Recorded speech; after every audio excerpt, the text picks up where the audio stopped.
Yes, please. أعوذ بالله من الشيطان الرجيم بسم الله الرحمن الرحيم الحمد لله رب العالمين والصلاة والسلام على محمد وعلى آله وصحبه أجمعين. Dear brothers and sisters and friends, Assalamu alaikum wa rahmatullahi wa barakatuh. May the Walaikum assalam blessings wa of rahmatullahi Allah wa be with you. barakatuh. Welcome to this IIIT Far East Monthly Community Leadership Development Webinar, organized by the Hong Kong Office of International Institute of Islamic Thought. I'm your brother, Yusuf Yu, the host of this webinar today. Today's topic is Waqf as an engine of socio-economic development. We are very honored to be able to invite Dr. Habib Ahmed, Sharjah's chair in Islamic law and finance in Durham University, UK. And our moderator today is Ustadh Mamoon Al-azami, who himself is an international trainer in UK, now, based in UK now. Let him introduce our speaker today before we start our session. Ustadh, please. Bismillah, alhamdulillah, wassalatu wassalamu ala rasulillah. My brothers and sisters, it's a great pleasure for me to welcome you to this very important webinar, because Waqf has been a very powerful engine of socio-economic development in the Islamic history. And Dr. Habib, who has been teaching in universities in US, Singapore, Bahrain, Qatar, Jordan, and now UK. Of course, he's a visiting professor in Qatar and Jordan, and Indonesian Islamic University as well. So, Alhamdulillah, even though he's a senior academic and has published many books, he was senior economist in Islamic Development Bank as well. So, but he's also a personally very humble man, easy to be friends with, and very effective in teaching. So I would like to say that this is something one of his expertise. He's supervising he has been supervising many PhDs students in his university for many years now. He left Islamic Development Bank and he became head of the Islamization program of number one bank in Saudi Arabia. And then he came here. May Allah bless him, and may Allah keep him contributing to knowledge development and real change in socioeconomic development. So over to you, Dr. Habib Ahmed. Thank you very much for that very kind introduction. Bismillah ar-Rahman ar-Rahim. Assalamu alaikum to everyone. Walaikum salam. So I'll be presenting, or I was asked by Brother Mamoon to present on Waqf as an engine of socio-economic development. What I plan to do in my presentation is basically cover these four parts.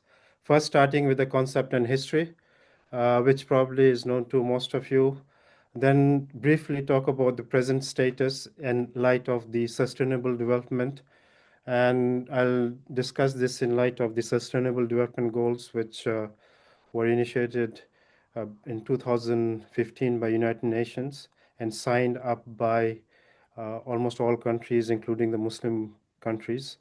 Then I'll have the last two sections on the application of Waqf in non-Muslim countries. I'll give some examples from the West, but I think these will be applicable to other non-Muslim countries, including Hong Kong, for example. And end with some very interesting case studies in the West in terms of how Waqf is being used. So starting with the introduction, Waqf literally means to stand still, hold still, or not let go. The other word for Waqf in especially North Africa, the Malikis, they use the word hubs, and plural being habus, and Waqf, the plural for Waqf is awqaf. So sometimes we hear the word Waqf and sometimes Awqaf. Awqaf is just the plural of the word Waqf. A Waqf is basically, if you look at the basic structure of a Waqf, it is established by a founder, the Waqif, who dedicates an asset for the benefit of a defined group.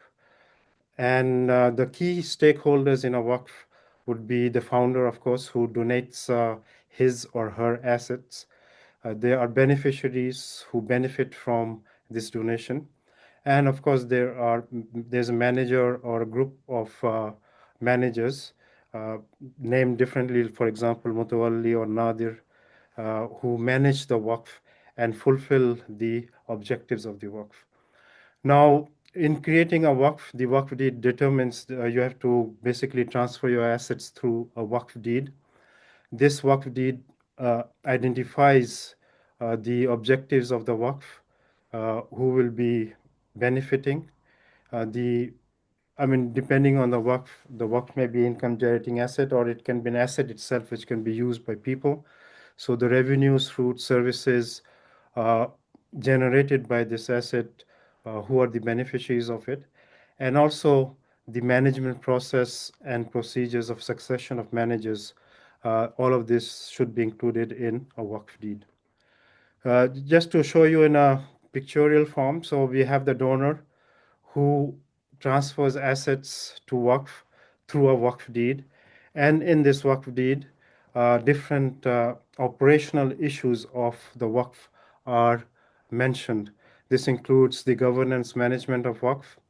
Of course, it includes the asset which has been given out as donation, and the way the Waqf deed also mentions the beneficiaries of the Waqf. And once the Waqf is created, it is up to the Mutawalli and the management of that Waqf to basically implement what is mentioned in a Waqf deed. Now, if you look at Waqf, it has a lot of diverse kind of applications. It can be created for various purposes. It can be for philanthropic or public benefit, or it can also be for family or private benefit. And also, Waqf can be created for religious purposes or for social purposes in terms of benefiting the people.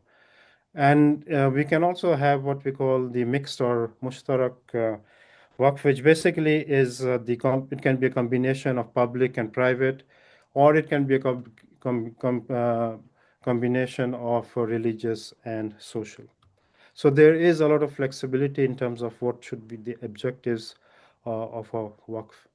To understand our talk today, we can look at Waqf according to these two dimensions. It can be the type in terms of religious and social, and also the beneficiaries, they can be either family members, private or public. So if you look at A, this is not too common. I mean, we cannot have religious Waqf for only family members. You can think of just private graveyards or tombs, which probably fall under this category. The type B Waqf is a family Waqf, which benefits the family members, and this can be extended family members, so poor members of the family, extended family. Then type C is public Waqf created for religious purposes, and of course the obvious Waqf under this would be the mosques and cemeteries, which are basically religious buildings used for religious purposes or land used for religious purposes.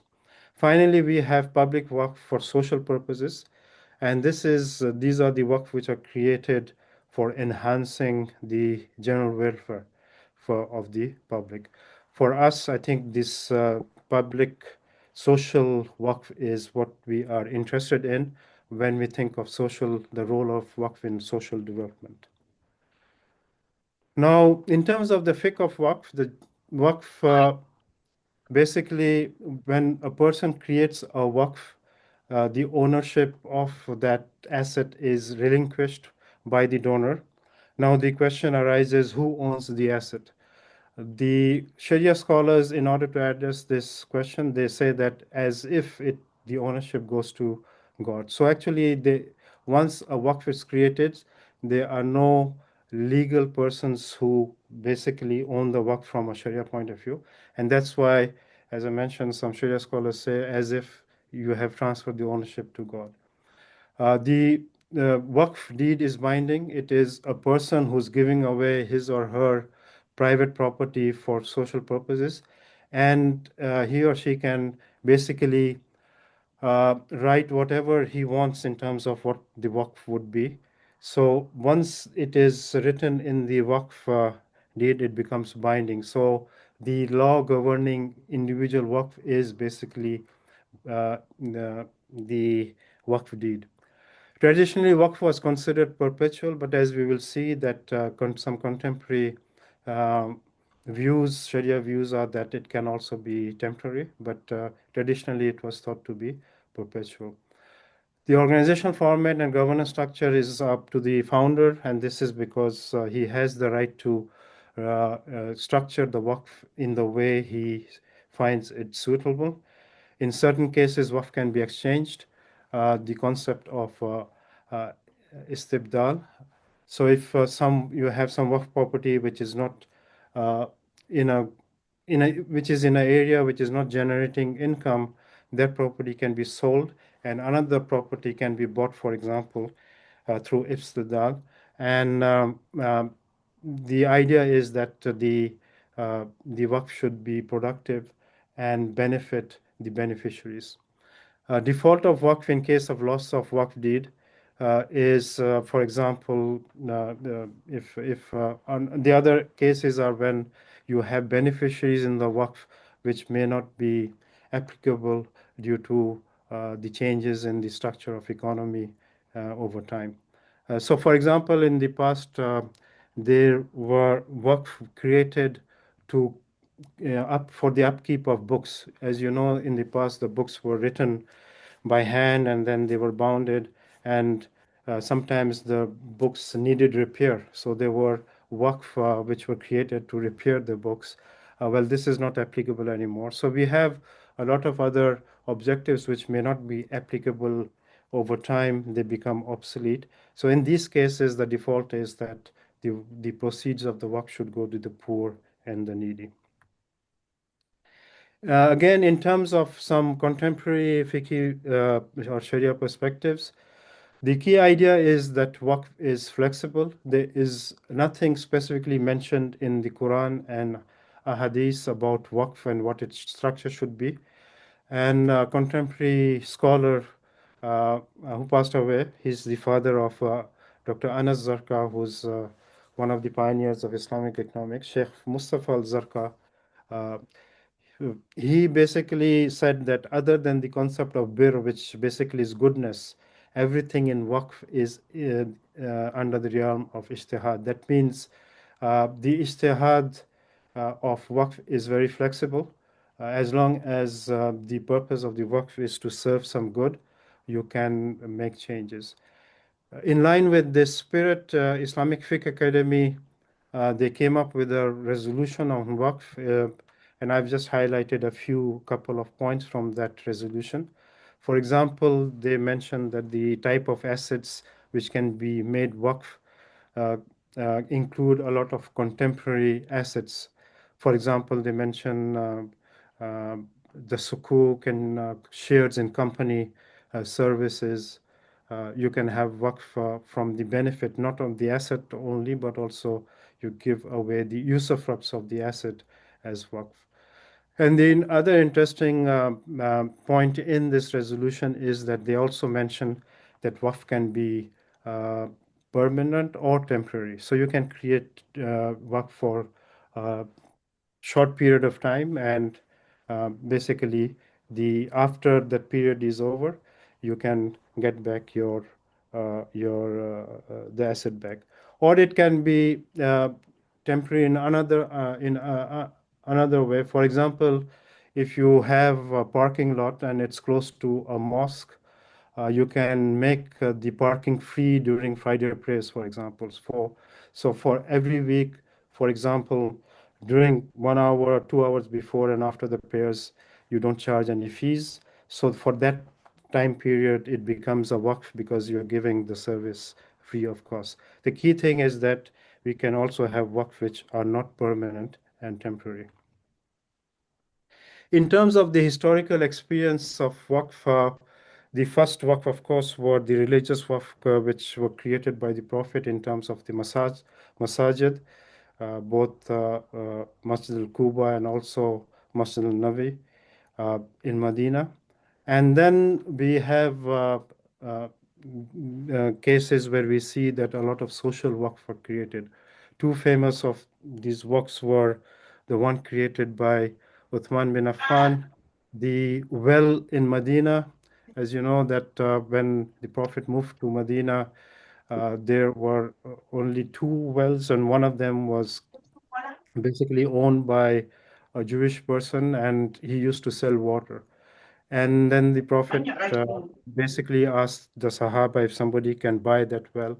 And Uthman bin Affan basically he bought the well, Ruma, Bir Ruma, and basically make the water free for the uh, public. The second known waqf was the waqf of Umar bin al-Khattab, who had this property in Khaybar, and I think he asked the Prophet to, basically he wanted to give it away as charity, and the Prophet asked him, don't give it away as charity, make it as a waqf. The benefits you can give it as charity, and that is the second or well-known waqf. Thereafter, a lot of other Sahabis, they made waqf, and different generations of Muslims, they created waqf over history. And one of the features of waqf being that it is perpetual, so we have accumulated a lot of work in Muslim societies over time. I mean, there were some studies done that in some Turkish towns, three quarters of the land were waqf. In some other Muslim countries, 1/3 or more of the cultivable land was waqf.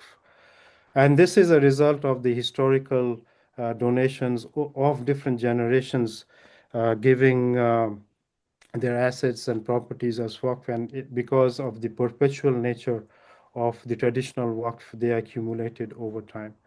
Interestingly, there was survey done in the early 20th century in Palestine, and they found that in Palestine, 233 waqf deeds were recorded, owning 890 properties against only 92 private properties of only only 92 private ownership deeds with only 108 properties. So this in some way shows the scale of in some ways the waqf which were spread around the Muslim world. And again, in Quds, in Jerusalem itself, there were 64 operating schools supported by Awqaf, and these were more than the number of mosques which were present in Jerusalem during that time. On the right, you see the picture of the Waqf in Medina, Waqf Uthman bin Affan Waqf. It's a hotel. I think most of you, when you go to Medina, you see this building when you enter the Haram area.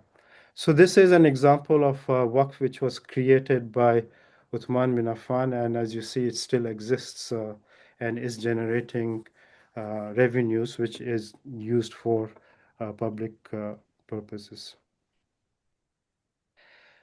In terms, again, historical experience, Waqf, the corpus of Waqf through the capital which builds the Waqf, it can be real estate, land, cash, even movable items like Quran, grains of seeds, for example. So, as I said, the fiqh of Waqf is very flexible, and you can have different types of assets and commodities which can be the basis of Waqf. In terms of output and beneficiaries, a lot of the educational and health institutions were actually Waqf based. In the past, the governments did not have the role they have during contemporary times at providing the public services and social services, for example, education, health, and infrastructure. These were in traditional Muslim societies provided by the Waqf. So we have education and intellectual development. University of Al-Qarawin, which is in Fez. By the way, this is the oldest university which was established by woman Fatima Al-Fihri in 1899. So the oldest university which still is operational was a Waqf created by a woman. And of course, we are aware of Al-Azhar University, Bait al-Hikmah in Baghdad, which was destroyed by the Mongols. That was also Waqf institution. Then healthcare, one example is Kalawun Hospital in Cairo. And actually, it was not only a hospital, but also an educational institution, like a medical college, which was Waqf-based. A lot of infrastructure, public utilities, roads, bridges, public wells were Waqf. Social objectives, for example, they were Waqf created for orphans, widows, and other needy people. Then they were Waqf about on research parks, feeding the animals, among others. Okay, so let's, after this introduction, let's move on to the contemporary kind of issues. We know that most of the governments of the world, they signed up to the Sustainable Development Goals in 2015, and it was a plan of action for people, planet, and prosperity. Can you please mute your... Yeah. Sustainable Development Goals are very ambitious. There are 17 goals with the 169 targets and so very detailed indicators. We can broadly classify SDGs into what we call the people-linked goals and planet-linked goals.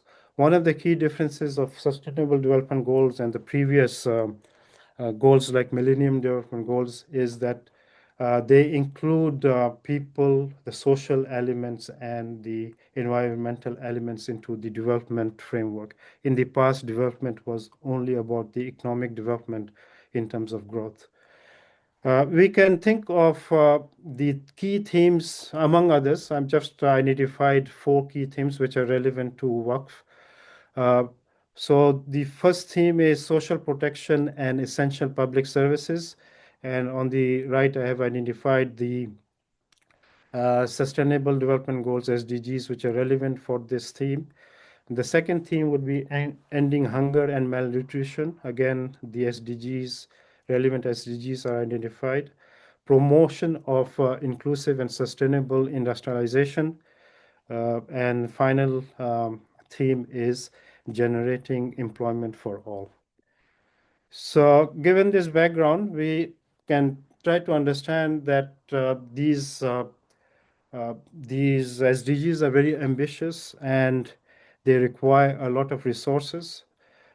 Actually, when the SDGs were launched, there was a study done by UNCTAD, and they estimated that during that time, in 2014, they estimated that the emerging developing economies, they will face an annual financing gap of $2.5 trillion annually.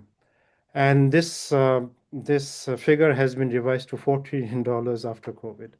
So what this means is that to achieve the Sustainable Development Goals, we need to come up with funding, and the sources of funding has to come from not only government, but other sources. As we know, most of the governments, especially in the developing countries, their tax bases are very low, and most of them are struggling with their budgets. So it will be difficult for the governments to come up with resources or more revenues to finance the SDGs. So the other 2 key sectors which can help promote the SDGs are, of course, the private sector.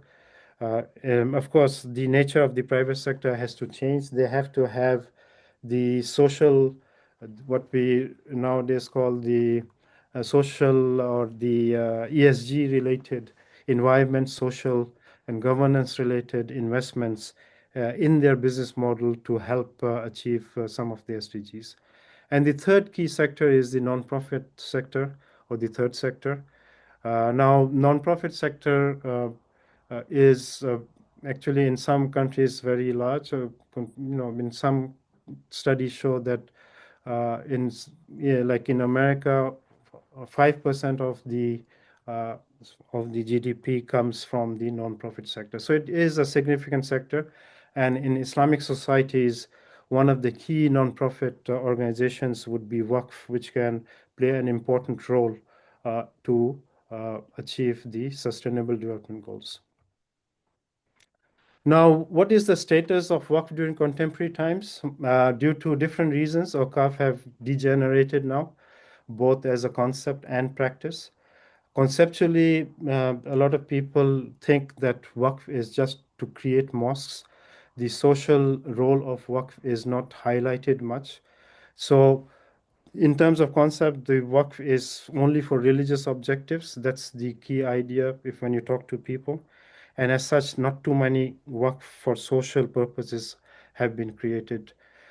And the other problem of the contemporary Waqf is that many Awqaf properties have become unproductive assets. As I mentioned, in a lot of Muslim countries, when you look at the assets they have in terms of Awqaf, they have become dead assets. They're not producing any benefit for the society, and also they are not being used for private objectives. So I think one of the key problems, of course, these are historical reasons. There is lack of institutional organizational development. There is mismanagement. And as a result, a lot of Waqf properties are either not productive or being lost. I have this picture on the right. I'm not sure if you know, this is the most expensive house of one of the richest persons in India. It's called Antilla. I added this when I was revising or looking at the lecture notes before presenting. Apparently, this most expensive, the value of this house is over $1 billion US, the most expensive house in India, but it is sitting on a Waqf land. And again, this Waqf land was sold for 2.5 million in 202 when they started building this most expensive house in India, whereas the prevailing market value of that land was supposed to be over $18 million. So this was again a reflection of the corruption which happens nowadays. What happens is usually a Waqf is created by somebody in the past, and the managers or the mutawallis are basically family members. Over generations, you just need one corrupt mutawalli who can basically destroy the Waqf, either selling it off or using it for personal purposes. Okay, now let's look at Waqf in non-Muslim countries. Now, of course, in the West, we do not have any Waqf laws. Even actually in some Muslim countries, there are no Waqf laws. So what if there are no Waqf laws? That means that you cannot create a Waqf legally. For example, I know that in the Gambia, which is a Muslim country, they don't have any Waqf laws. So if you want to create a Waqf in the Gambia, you have to use one of the existing legal formats in terms of organizational structures. So if you look at the existing legal structures which can be used, we can think of three key organizational formats. One would be to establish Waqf as a charitable trust or foundation. Trust is more a common law kind of structure, and foundation is a civil law structure. Then you can create non-profit companies, So the Waqf would be created as non-profit companies. And in some jurisdictions, you can create what they call social enterprises. I'll go over the features of these in the next slides. In UK, for example, if you want to create a Waqf, there are 4 legal forms of charities. I think 2 of these 4 are suitable for Waqf. One is the trust, of course. And as we will see in the next slide, trust is very similar to a Waqf structure. Then we have unincorporated association and charitable incorporated organization. These are not very suitable for creating Waqf. Company limited by guarantee is again a structure which is suitable for creating Waqfs.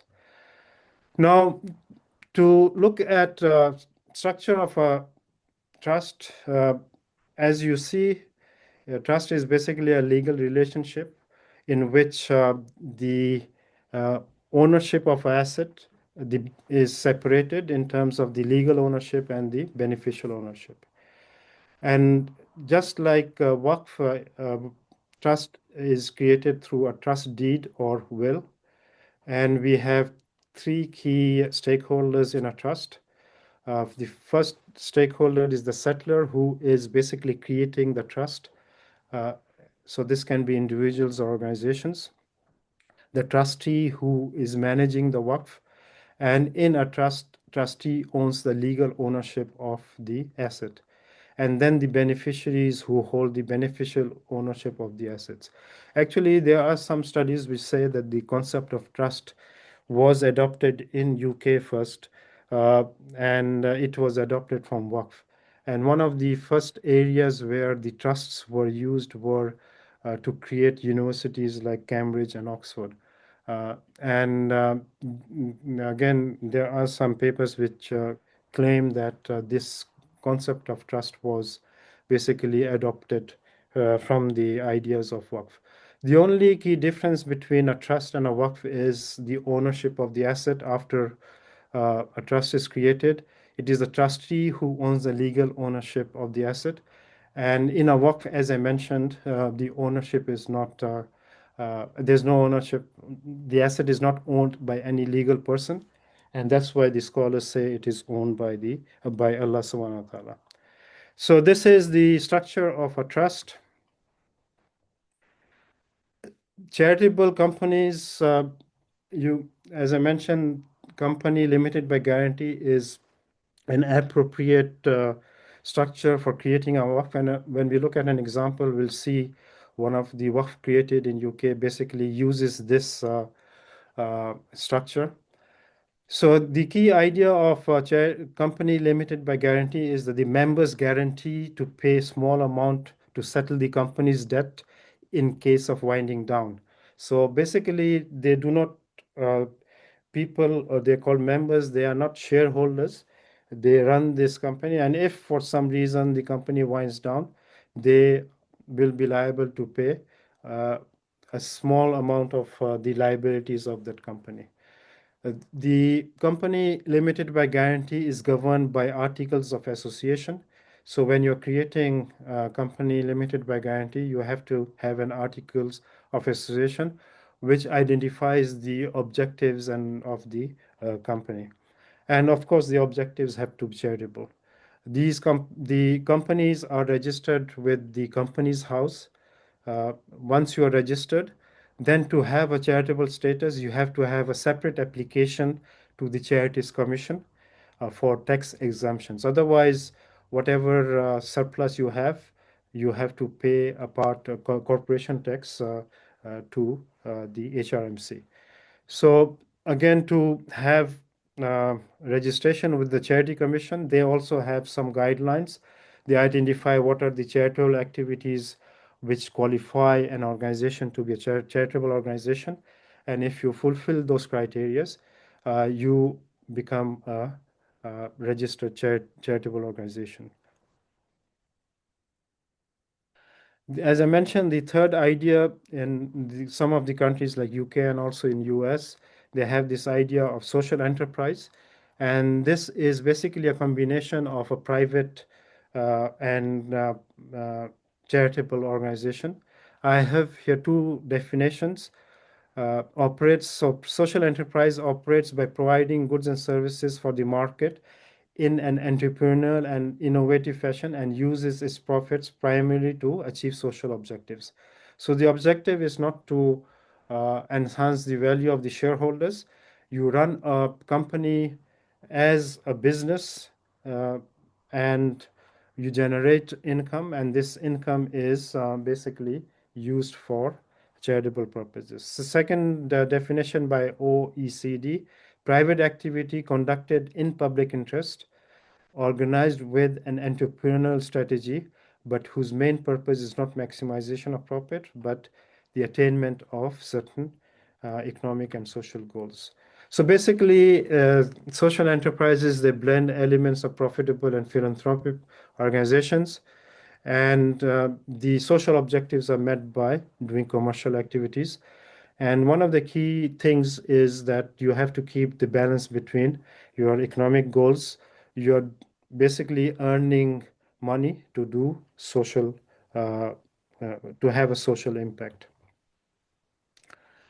Now, before I go to some examples, we can think of the Waqf in three key ways. The traditional Waqf, which operates on and node assets, usually it's real estate, which is earning some rent, or it is real estate which is being used by for some benefit. For example, you can create a Waqf for school, which is used by the students for their education. Then you can have social enterprise during contemporary times. You can have health Waqf, which is providing health services, education, and even microfinance, for example, financial services. And we can also have, during contemporary times, what we call corporate Waqf, which are commercial enterprises whose profit is used for social purposes. Or you can have whole enterprises which are Waqf, or you can have Waqf which have shares in companies, and the dividends coming from those shares can be used for social purposes. Now, if we look at the features of these two types of Waqf which I've identified here, the traditional Waqf and the corporate Waqf, and I'm comparing it with the for-profit corporations on the right. So if you look at the features, we see that the corporate Waqf has features of both the traditional Waqf and also the for-profit company. So the initial capital contribution comes in forms of movable and immovable assets in traditional Waqf. In a corporate Waqf, it comes in terms of monetary contributions in company shares, which is the same as for-profit corporation. Capital corporation objective is philanthropic in a traditional Waqf and corporate Waqf, whereas it's commercial in for-profit corporation. Sources of income in traditional Waqf is usually rental income from assets, and in corporate Waqf and for-profit corporation, it is profit generated through production and trading. And the distribution of net income is basically beneficiaries for the traditional and corporate Waqf, whereas it is shareholders in. So I think this corporate Waqf has a very interesting structure that it has features both of for-profit corporation and also traditional Waqf. And this is important because if you look at the Sustainable Development Goals, which we identified in the beginning of this section, we identified 4 themes of SDGs. We see that the traditional Waqf can only fulfill 2 of these themes: social protection and essential public services, and ending hunger and malnutrition. Whereas the corporate Waqf can also promote industrialization and also generate employment for all. So we see that the corporate Waqf has actually more relevance in contemporary times than traditional Waqf because it's not only generating revenue or profit for welfare, but it's also generating employment for people and promoting growth through industrialization. Okay, I think in the last part, I'm aware that time-wise, I'm a bit running late, but just let's go over quickly some of the case studies in the West. This is the International Waqf Fund, UK. Actually, it is Waqf of Islamic Relief Waqf. Islamic Relief always, Islamic Relief UK, they always had a Waqf fund within their parent organization. But in 2020, they decided to create the Waqf as a separate entity, and they call it International Waqf Fund. It is registered as a private limited company by guarantee, and the nature of business identified is activities of investment trusts. Basically, it brings in funds, raising money through retail donations. So you can donate £100, £50 into this Waqf fund, and they basically accumulate these funds and then they invest this in income generating assets.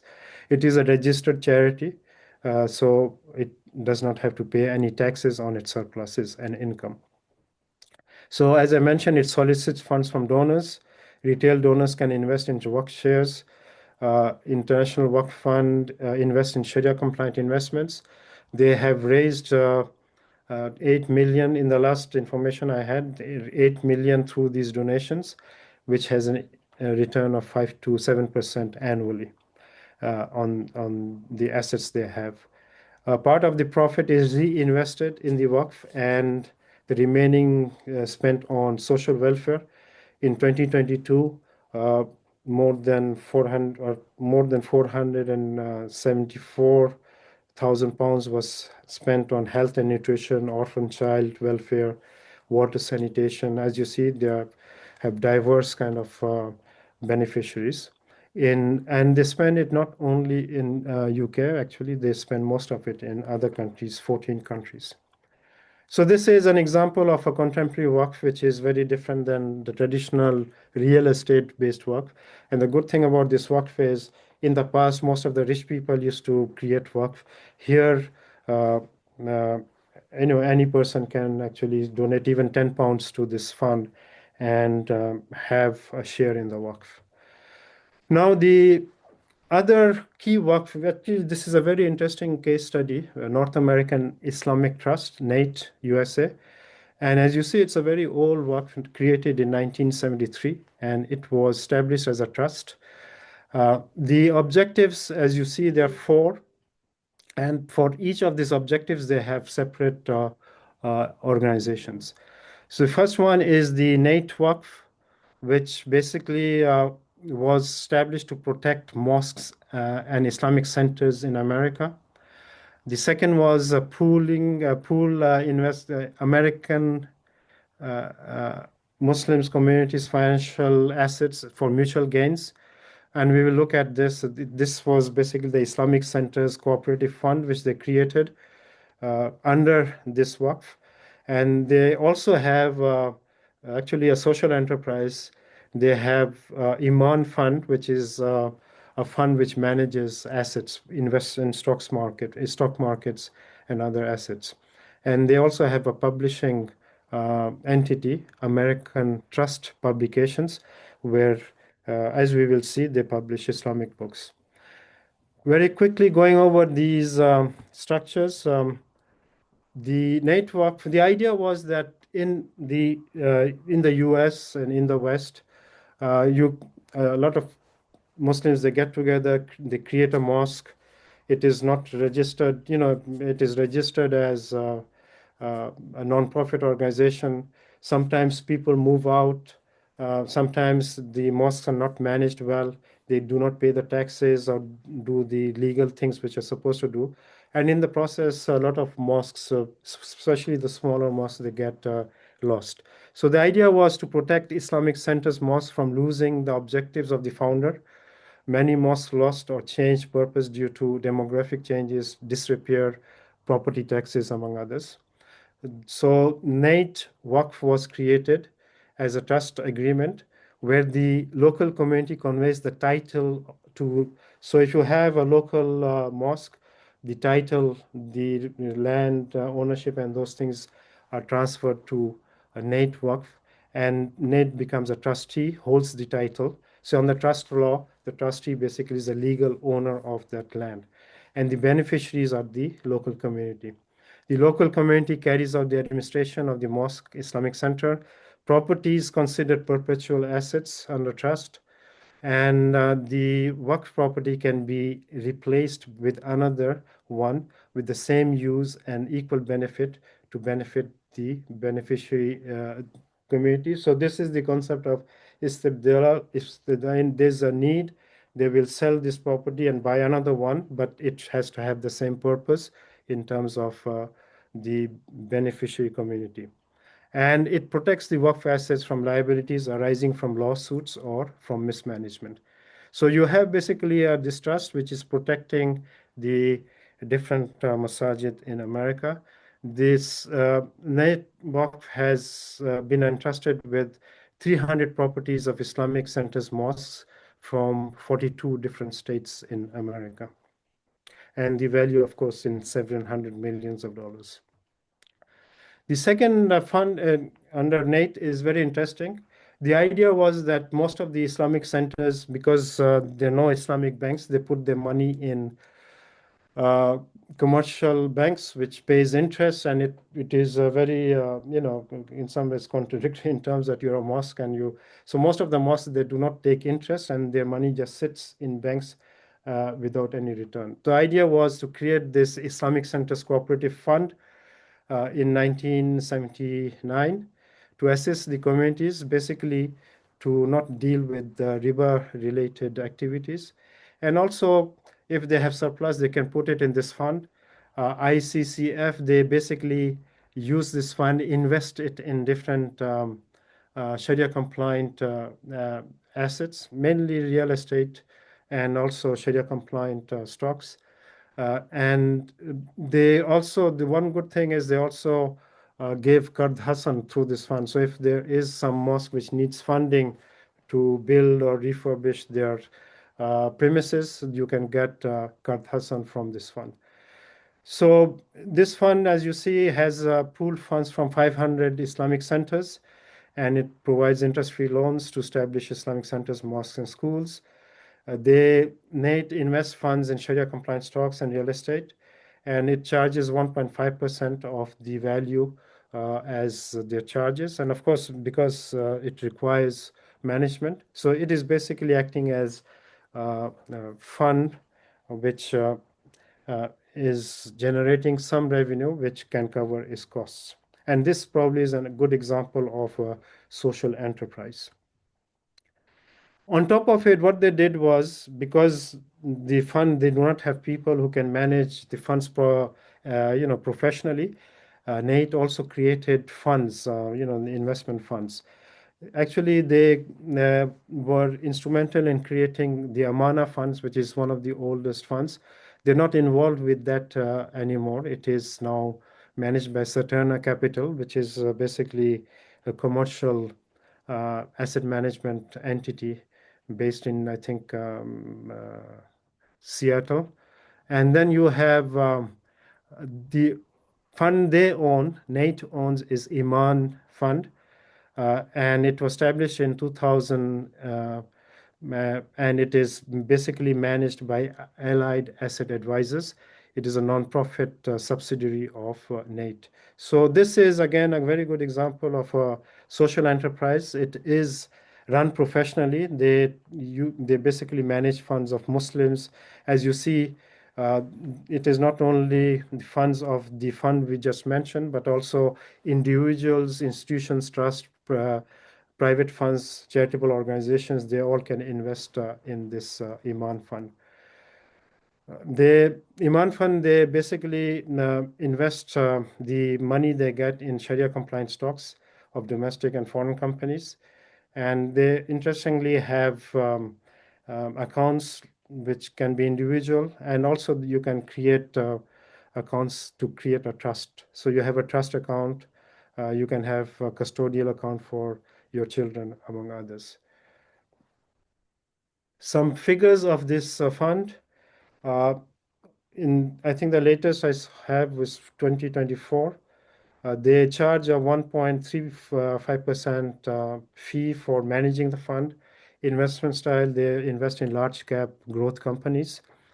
The performance is okay, but if you compare it with the other indices and other funds, it can be better. The Iman Fund 1 year in 2024 return was 30%. There was, I think, a stock market boom. As you see, the indices, and we can compare it with either the indices, or you can also compare it with the Amana Growth Fund, which is in the bottom. So the yearly return on that year is better than Amana. But if you look at the 10-year return, I think Amana has performed extremely well, 15% returns, whereas Iman Fund has given 10% returns. Now, if you think about the returns, even though 11% returns, it is lower than Amana, but it's much, much higher than what you can get if you put your money in a bank, which pays you probably 1 or 2%. So this is, again, a very interesting example of a Waqf in terms of the contemporary applications as a social enterprise. The final entity Nate Waqf has is they have established publishing house, American Trust Publication, and they have, as you see, it was established in 1976, and they have published over 100 books on for children and other Islamic topics. Again, a very useful and relevant activity for not only Muslims in America, because these books can be bought globally. So it's, I think, a very, again, an interesting application of Waqf during contemporary times. Now, there are some activities which are being carried out nowadays. This Waqfinity was, again, introduced a few years back. They tried to basically have like a fintech version of Waqf. I think this has closed down now, but at least they tried to launch it. I think they did not get enough funding to launch the whole activity, and they had to close down. But I'm aware that in some countries, including Indonesia and Malaysia, there are some crowdfunding-based entities where you can give money in Waqf. And other than that, as I mentioned, the one I mentioned, Islamic Relief International Waqf Fund, even though it is not a fintech kind of structure, but when you go on their webpage, you can just basically put whatever amount you want in the Waqf Fund. So some interesting examples of Waqf application in the West or in non-Muslim countries, and I think these are some things which can be replicated not only in other non-Muslim countries, but also in Muslim countries. Now, the last slide, in terms of if you want to create Waqf in your jurisdiction, I think the first step would be to talk to a lawyer and identify what is the best legal structure through which the Waqf can be created. Again, each country will have their own legal formats. In Hong Kong, because Hong Kong was part of UK, I'm not sure if they still have the trust laws. Most likely they have. Trust or other non-profit organizations may be the relevant structures. Of course, there's a need to create a Waqf deed. I think it's important to create the Waqf deed as flexible as possible so that it can, the board of trustees or board of mutawallis, they can change the structure.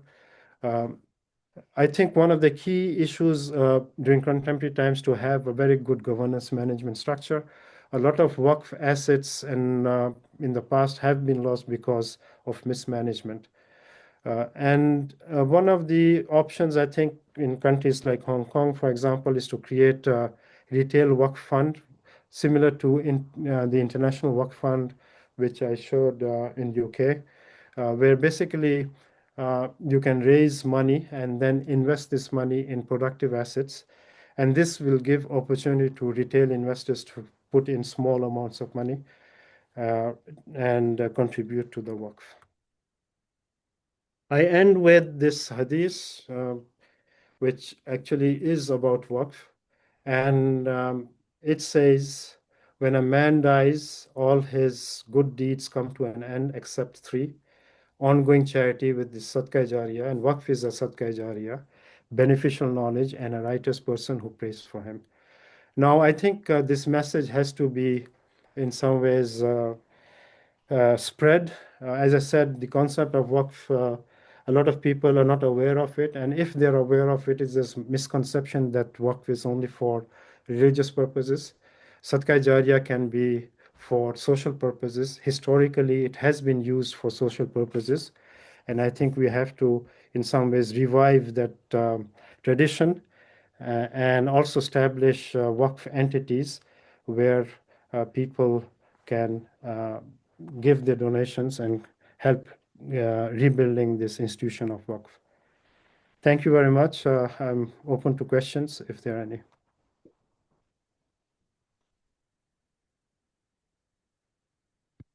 Thank you so much for the really valuable presentation of Dr. Habib.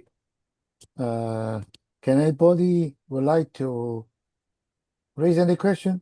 To raise your hand, or you just, I mean, you can speak over the mic or in the chat box.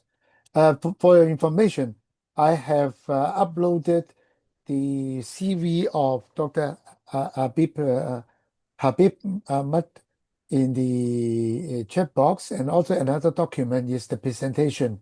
He has been very kindly share his variable presentation in the form of a PDF file, so you can download from the chat box if you want. So, brothers and sisters, if you have any question you want to ask, do let us know. Thank you. Do you hear me? Yes, Assalamualaikum. yes. I'm Dr. Ghazali. Yes, Dr. Ghazali, please. Yes, to Dr. Habib.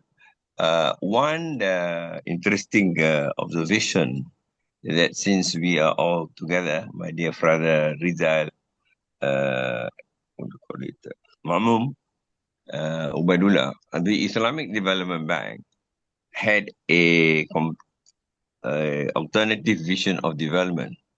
The Islamic Division of Development was coined in 2006. It was based on our fundamental worldview, which is the market Sharia.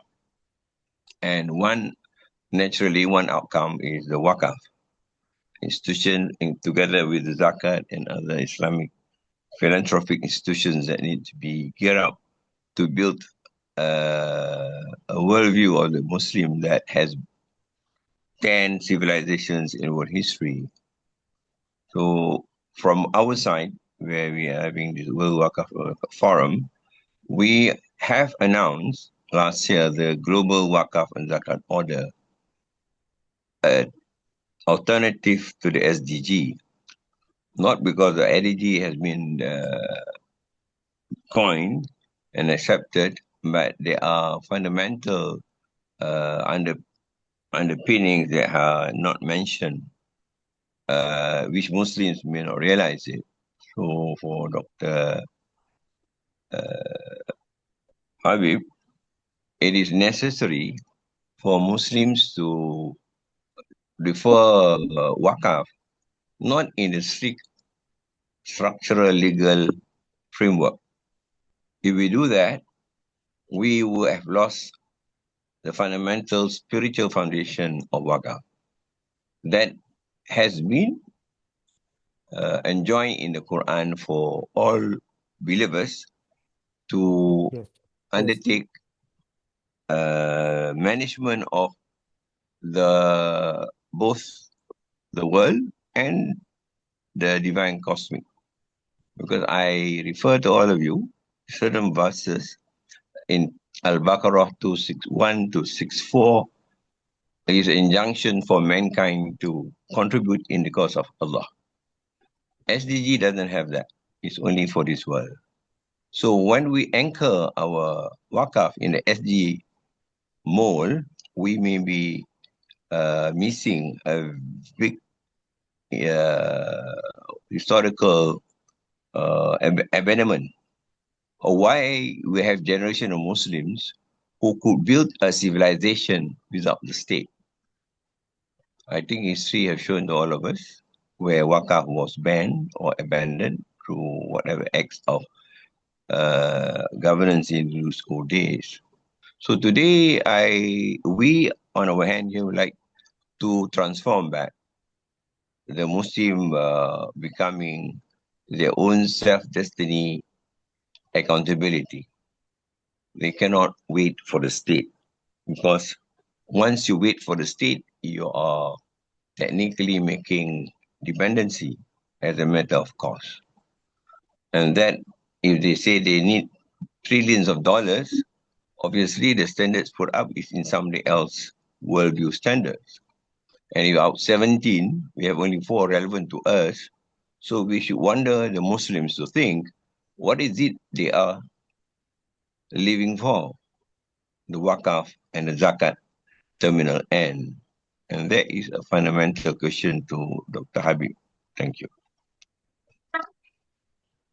Yeah, thank you very much, Dr. Ghazali. Yeah, again, very good to see you. And the question you have asked is very fundamental. I think you're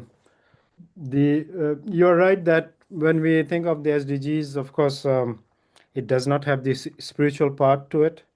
But I think if you look at it from the lens of muamalat, the issue about muamalat from a Islamic legal perspective is that everything is permissible except what is prohibited. If you take that framework and add to it the ethics of the religion, then I think a lot of things become neutral, in terms of neutral in a sense that even though SDGs are, for example, the first two as sustainable SDGs, no hunger, and the issues related to no poverty. I think these are universal values, right? So definitely there are some SDGs which may not comply with the Islamic values. Those can be excluded, but I think the bulk of them, bulk of the SDGs probably are in some ways universal values which comply also with the Islamic ethics. So this is my initial kind of thing. And the second part is, yes, to come up with an alternative discourse to the SDGs, the Muslims have to invest a lot of time and effort to create the knowledge which is needed to develop that alternative discourse. And I personally feel that even though there are attempts made, these are not enough to create that alternative discourse. I'll just give an example. For example, when we had the financial crisis in 2008, the Western financial system, its weaknesses, lack of ethics, everything was very apparent. And then one of the discussions was, what is the alternative? I think during that time, there were some people who were saying that Islamic finance probably provides a better alternative. And I agree with that in principle.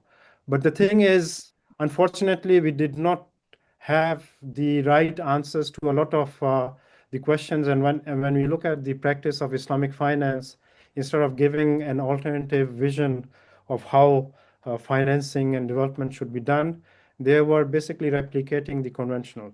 And one of the key reasons they could not do it because we did not create the right knowledge which can support this system. So I agree with you in principle that we really need to have come up with alternatives which reflects the Islamic values and principles. But to do that, we have to create the knowledge which is not being created adequately or sufficiently during contemporary times. I mean, if you look at universities in countries like Malaysia, most of us are teaching things we learn in the West, right?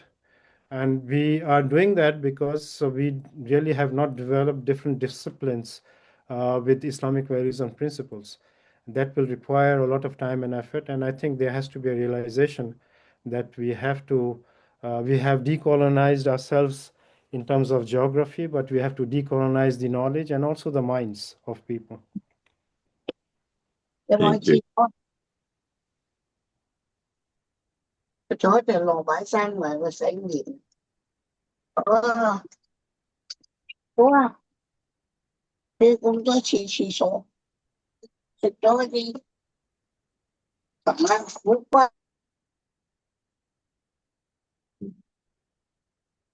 Brother Yusuf, I think you're muted. Is there any other questions? Assalamu alaikum. Can I, yes, Please. can I ask a question, please? Yes, thank you very much. Yes, Assalamu alaikum please. to everybody. This is Abdul Lalu.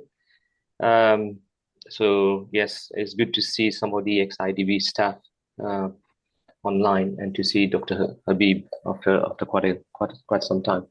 Well, I cannot see you. Maybe you can switch on your camera so we can see you too. Okay, just let me try. Let me try one second. Okay, I'll ask my question in the meantime, and then I'll put the camera on. Okay, please Please. go ahead. Yeah, no, I'm just joking. Yeah. Okay. Thank you very much for a very detailed presentation and also drawing from your experience and what's happening in the West. Just for, I'm now in Mauritius, and we've recently, about 3 years ago, set up something called Waqf Mauritius Foundation, so AMF for short. That is a set of, I think I have one of my colleagues who's online at the moment. So a set of, people with coming from various backgrounds, professional backgrounds. Now, for information, we have a Waqf Act. The Waqf Act, last time I spoke to Dr. Ghazali, that dates back to 1941. So we'll be talking 84 years ago in Mauritius. So our great-grandfathers had the courage and the audacity in colonial days to actually enact back in 1941, dealing with the British at that time, 1932, 1938, started at that time. Alhamdulillah that we have that. That is something. However, many of the things, the challenges you're talking about, we also have that here. Unfortunately, the Waqf sector hasn't taken off after 84 years. A lot of misconception, mismanagement, misunderstanding, lack of expertise, limitations in terms of we don't have Islamic banks in Mauritius, so Islamic institutions. So my question to you, Dr. Habib, and probably I would make a request also, is how do we support Waqf property or Waqf mutawallis? There's a lot of land, as is we can see in all parts of the Muslim world, but those land are not put to any use or some limited use. A lot of these lands now are prime land, prime properties, and the Waqf itself, or the Waqf itself, or the Mutawalli, or the beneficiaries do not have access to any financial resources to develop this land or these properties. So, and also in a country like Mauritius, where we don't have, as I mentioned, we don't have Islamic banks or any financial institutions. You did mention Islamic Centers Corporation NATE fund, but even to convince those mosques who are putting their funds in traditional banks to put it with, let's say, a quasi or a fund, which is Islamic Sharia compatible, that is a major task because we don't have that. We don't have credibility. We haven't engaged with them. So this takes time. So my question is really, what are the, innovative funding structures we could look at, given that we are, based in a small country, a I think we have over 300, if I'm not mistaken, 300 Waqf that has been established. Mostly, a lot of them are masajids. So what are the funding structures that we can look at? And I know this is not the topic of today's presentation. Maybe that's my request. Maybe we should have a presentation to share knowledge and to see the experiences of other countries, so that we, inshallah, we can, AMF or Waqf Mauritius Foundation can help a lot of work, the Motorola to actually fully exploit the potential of these assets. So thank you very much, and I'll try to put my foot in my Yeah, thank you very much. I think very important question. I think there are different issues in the question. I just want to start with the Waqf law itself.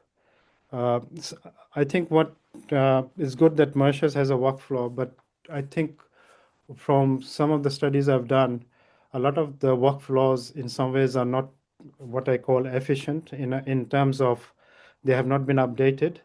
And if you compare the Waqf law with, for example, the other conventional laws like trust law, for example, the Waqf law and the way it is implemented in a lot of countries actually discourages people to create Waqf. So, for example, if you create a Waqf in Malaysia, the state will come and take over the management of the Waqf. You lose control of the management. So what ends up happening is a lot of people are creating trusts instead of Waqfs, because when you create a trust, you can still control, the operations of that. Even though the objective is the same, want to do something good. But similarly in Bangladesh, if you create a Waqf under the Waqf law, you have to pay 5% of your revenue to the Bangladesh Waqf board. And I think that's true in even Pakistan, and if I'm not mistaken, in India, because this has roots from the British, colonial kind of legacy.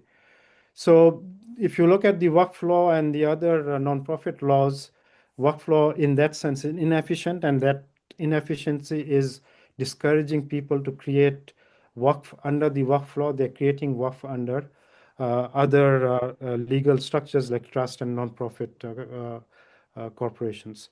So that's just to clarify the legal part. In terms of the funding, are you talking about funding of raising funds to create the Waqf corpus, the capital, or you are asking about raising capital so that you can invest in existing Waqf assets so that their returns can be in some ways enhanced? I was just want to clarify that.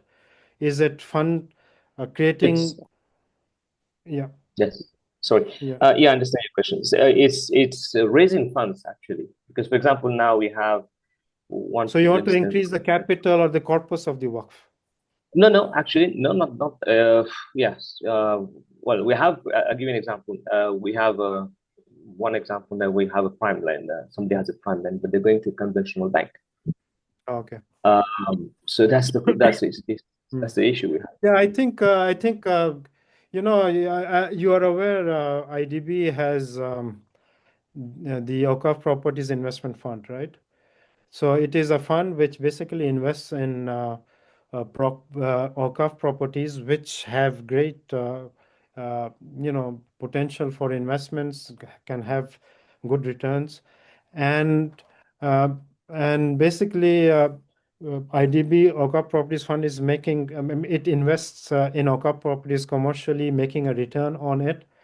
And what happens is the the properties where these investments are made, they are in a lot of prime areas. Once the properties are developed, their revenues increase sometimes 8, 9, 10 folds, because you have buildings which basically are generating a lot of revenue.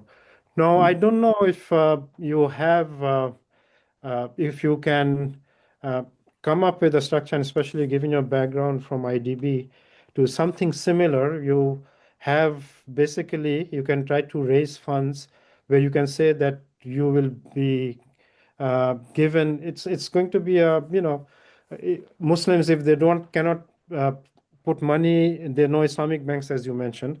So if you give them an alternative that they can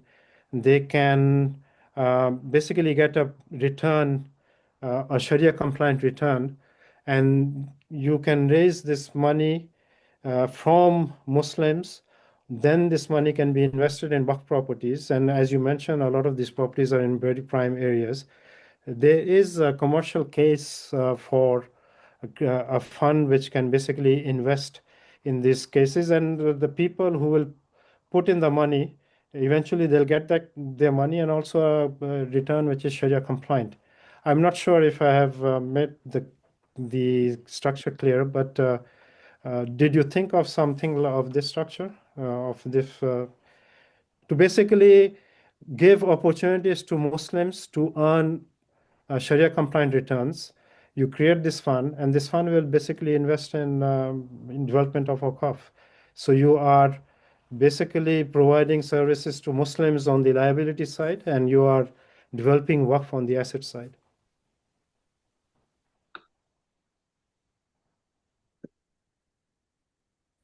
Dr. Habib, kindly look at the chat box. There are two questions posed by Dr. Razali and also by another brother, Fodris. So there is Dr. Razali, yes. You mentioned about, yes. Funding needs earlier. Can you explain further on the investment gap? Yeah, see, if you look at the 17 Sustainable Development Goals, they're very ambitious. For example, zero hunger. I mean, to achieve this, you need a lot of resources so that people have enough food, and also you have to invest in agriculture, farming. You have investments in sustainable infrastructure, not only infrastructure, but they have to be sustainable. You're talking about employment, so you have to invest in industrialization. Again, the industrialization has to be, you have to invest in utilities, green energy. So all of these basically would require huge amounts of funds. And the estimate which I mentioned, 2.5, that is global. Basically, they estimated how much investments would be needed annually to achieve the SDGs, and what is the current sources which the developing countries have, and they found that the gap is $2.5 trillion globally. So that is basically the structure they had used, the estimated investments which are required to achieve the SDGs, and what are the current funds available. And as I mentioned, this figure has gone up to $4 trillion after COVID, because there was a backslide, and there was a realization that a lot of the infrastructure, health and social infrastructures were not adequate. Can non-Sharia compliant corporate asset income interest be used for Waqf? Actually, there is a resolution of Islamic Fiqh Academy, which basically was given because of a request of Islamic Development Bank. I don't know if Dr. Ghazali and Brother Abdul Rauf knows this. When Islamic Development Bank was created, as you know, Islamic Development Bank is owned by the member countries. So the member countries, they contributed their capital contribution to IDB. And because IDB was new, it did not start funding they did not have the financing yet. So they put the money with SAMA, which is the central bank of Saudi Arabia. And during that time, we're talking about the 1970s, SAMA used to just invest in conventional interest-based assets, conventional bonds. Now, IDB's money was basically earning interest. Now, IDB was established as an Islamic Development Bank, and it is basically earning interest, and they had a problem because what do we do with this interest? So they went to Islamic Fiqh Academy, and Islamic Fiqh Academy gave a fatwa that you can use this money for charitable purposes. You cannot use it as your income, but you can use it as a for charitable purposes. So basically, IDB, what it did was under the leadership of President Ahmed Mohamed Ali, he created a Waqf. And that Waqf fund basically was this money which IDB could not use. So all the interest money it was getting went to that Waqf fund. And through that Waqf fund, IDB actually, the Waqf fund almost went up to $1 billion. I think now it has come down, but still it has significant amount of money, close to 600 plus million US dollars in that Waqf fund, which has been accumulated over the years. And the returns from that Waqf fund is used for different social activities. The Islamic Research and Training Institute, where I used to work, it was funded by the Waqf fund. Dr. Ghazali's office was funded by the Waqf fund.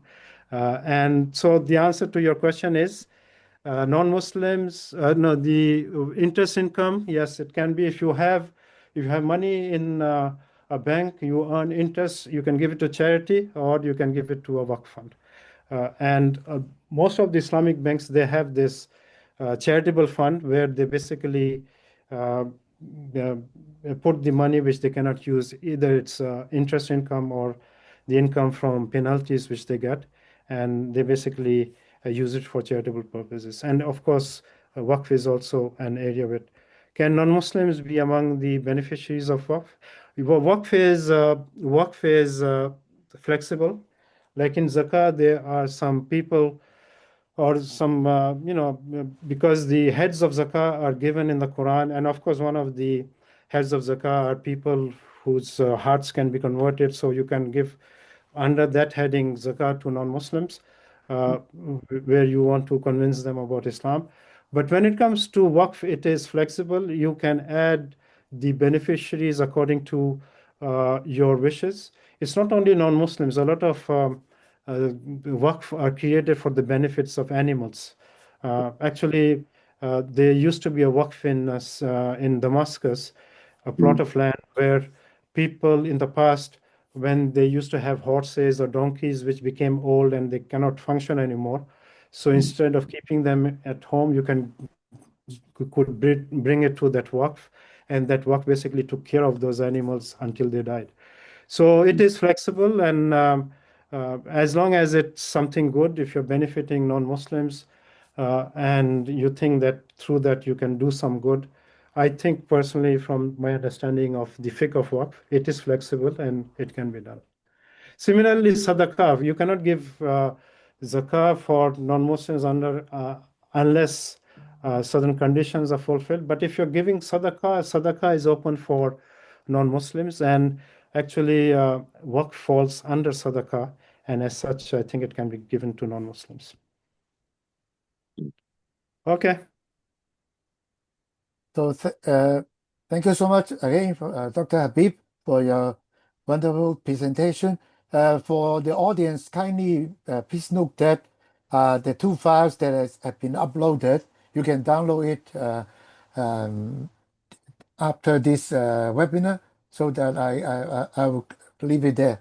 So once again, I would like to thank Dr. Habib Ahmed's presentation, and I think all of us are benefited from it. May Allah bless him and his family most bountifully. And also I'd like to thank everyone for attending this webinar. And inshallah, we'll meet again next month. Let us close our meeting with the dua. سبحانك اللهم وبحمدك أشهد أن لا إله إلا أنت أستغفرك وأتوب إليك. أعوذ بالله من الشيطان الرجيم. بسم الله الرحمن الرحيم. والعصر إن الإنسان لفي خسر إن الذين آمنوا وعملوا الصالحات وتواصوا بالحق وتواصوا بالصبر. السلام عليكم ورحمة الله وبركاته. Thank you so much. Thank you. Thank you very you. much. Jazakallah khair. Assalamu alaikum. Thank you. Thank you. Please Assalamu join alaikum. us next month. Thank you. Thank you very Bye-bye. much. Assalamu alaikum. Assalamu alaikum. Wa alaikum assalam.